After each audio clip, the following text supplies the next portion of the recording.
tous mes petits fanats des dinos et aujourd'hui on se retrouve pour une nouvelle vidéo dont on va parler de la star de l'un de mes dinosaures préférés, de l'Irritator.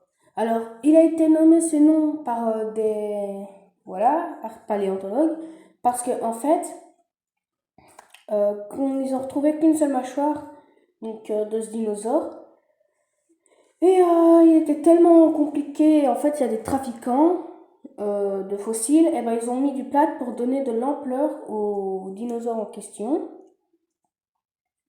Du coup, bah, tellement que ça a été dur d'enlever tout ce plâtre et tout ça, donc voilà, et ben ils ont donné le nom d'Irritator. Alors les trafiquants ont mis du plâtre pour lui donner comme j'ai dit, de l'ampleur, de l'ampleur quoi, pour le rendre plus gros. Et en fait, tout ce qui est gros dans la paléontologie, bah, ça vaut cher. Un squelette, déjà, personne ne peut se permettre. Hein. Du coup, c'est un dinosaure apparenté aux spinosauridés. Spinosauridés, bon, bah, c'est des dinosaures qui font partie de la famille du Baryonyx, du Spinosaure, du Suchomimus, et voilà quoi.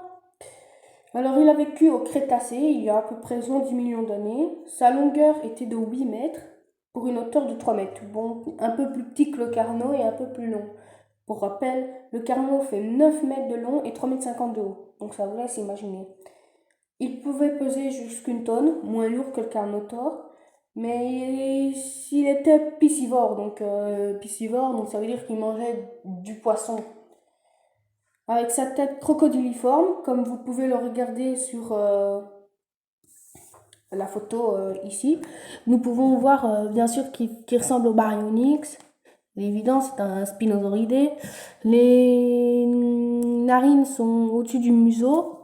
Donc là, le petit trou qu'il y a là, c'est comme ça, c'est sa tête de crocodile avec ses dents coniques, c'est ce qu'on appelle une tête crocodiliforme.